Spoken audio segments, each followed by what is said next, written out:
Vamos ouvir agora a opinião do Dr. Yuri Carneiro. Esta decisão do ministro do Supremo Tribunal Federal, Edson Fachin, o questionamento: quem errou? O ministro, na hora que dá uma decisão dessa, anulando os processos, ou o Sérgio Moro lá atrás, doutor Yuri? Nosso bom dia, bem-vindo ao Levante a Voz, Rádio Sociedade. Muito obrigado, Luiz. Obrigado a todos os ouvintes da Rádio Sociedade. Para a gente ser bem claro e bem objetivo, Luiz, o ex-ministro Sérgio Moro errou lá atrás. Fachin não deixa de ter razão na sua decisão, embora tardia, de declarar incompetência de todos os atos praticados por Moro.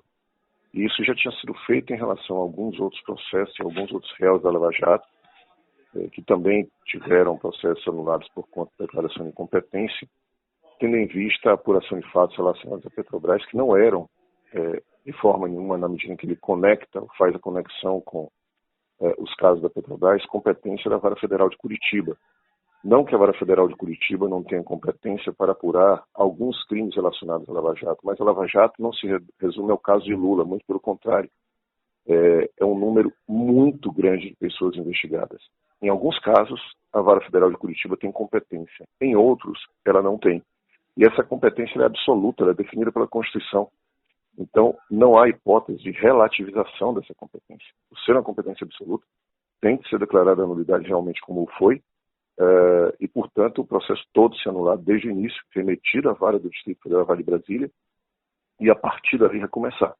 Agora, só mais um porém, que eu acho que é importante pontuar para as pessoas que estão ouvindo, que é o seguinte: existiam outros habeas corpus discutindo aí a suspeição do ministro Sérgio Moro por conta das mensagens trocadas com o Deltan Dallagnol, que não foram poucas, relacionadas àquele processo, e na minha compreensão, eles deveriam ter feito a junção desses habeas corpus como um todo. Processualmente isso seria possível, porque eles afetavam este caso aí e outros casos, e julgarem ao mesmo tempo a questão da competência e a questão da suspeição. Isso era importante, porque isso poderia inclusive gerar efeitos diferentes para o processo. Até porque do ato de declaração de incompetência, o juiz federal de Brasília pode, em algumas circunstâncias, se quiser fundamentar bem e for adequado, aproveitar alguns atos processuais. No caso da declaração de suspeição, isso ficaria impossibilitado de ser aproveitado, não temos dúvida nenhuma, até pela jurisprudência do próprio Supremo. Então teria sido muito importante ter feito isso de forma conjunta, mas não foi.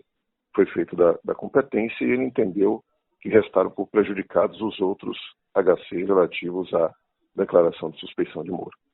Cabe indenização ao ex-presidente, doutor Yuri Carneiro? Não, nesse caso não. Por quê? Porque a prisão naquela época foi uma prisão considerada processual, em que pese uma prisão ilegal, porque diz todo que previia a Constituição em relação à prisão de segunda instância, mas era uma prisão, a gente fala ilegal no sentido que na nossa compreensão violava o CPP, mas perceba, o Supremo Tribunal Federal durante um período manteve como legítima e ilegal a prisão de segunda instância, depois que ele alterou, né? Então, assim, não cabe qualquer espécie de indenização ao ex-presidente por conta das prisões, não cabe por conta do processo. Mesmo sendo o juiz incompetente, mas houve uma declaração de competência do juiz, ele entendeu que estava na sua competência, né? Só caberia eventualmente uma indenização se ficasse provado, digamos assim, que não tem até o momento, que, por exemplo, moveram a ação ali contra Lula para prejudicá-lo. Tem algo claro nesse sentido, objetivamente claro? Não, não tem. Mas as gravações relacionadas à suspeição ali mostra que juiz e Ministério Público estavam atuando em conjunto, sim, para a condenação, mas não necessariamente mostra que o processo foi instaurado para prejudicar politicamente alguém, sim, porque eles entendiam que por conta dos casos de corrupção deveriam punir aquelas pessoas, inclusive Lula. Estavam errados? Estavam completamente errados. Completamente errados. Isso não se faz. O juiz não pode se envolver com o membro do Ministério Público, que é o órgão acusatório. O juiz julga. Então o Moro deveria ter sido independente, imparcial, e não foi. Mas isso não leva e não concede o direito à indenização. O direito à indenização no Poder Judiciário, na área penal, tem que ser por erros crassos. Por situação de erro judiciário considerado, como a gente pode dizer, absurdo. Por exemplo, você prende uma pessoa como se fosse outra. Essa maluquice que tem no Brasil de você prender por registro fotográfico, né? A pessoa chega na delegacia, se mostra várias fotos de pessoas com uma característica física só. A pessoa identifica alguém, o sujeito vai lá, prende em flagrante, dizendo que aquela pessoa é culpada daquele crime, quando na verdade a pessoa não estava nem no local. A pessoa passa dias presa, né? Isso equivocado. Isso dá direito aí no judiciário, que acontece muito no Brasil. Mas no caso do ex-presidente Lula, em que pese todos os questionamentos de suspeição, Moro deveria ter se declarado suspeito, ele não poderia, a partir do momento que ele começou a dialogar com o Ministério Público sobre isso, ele comprometeu toda a idoneidade do processo. Ele não poderia ter feito aquilo. E nem por isso, mas nem pela competência, caberia direito à indenização. Então, ainda que tardia, a justiça agora foi feita, na sua opinião? Sim. Nesse caso, sim, sem dúvida nenhuma.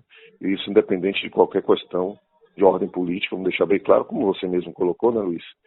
Isso chama muitas paixões para o jogo, mas nós não podemos analisar juridicamente motivado por paixões. Independente de quem goste ou não goste do ex-presidente, o correto era anulação. O correto era anulação. E se outros tiverem que ser anulados por conta disso, que o sejam. Porque nós não podemos suportar no Brasil, numa democracia, pessoas condenadas em processos eivados de nulidade. Isso é um passo para a ditadura. Isso é um passo para o autoritarismo. A gente não pode concordar com isso. Doutor Yuri Carneiro, nosso muito obrigado.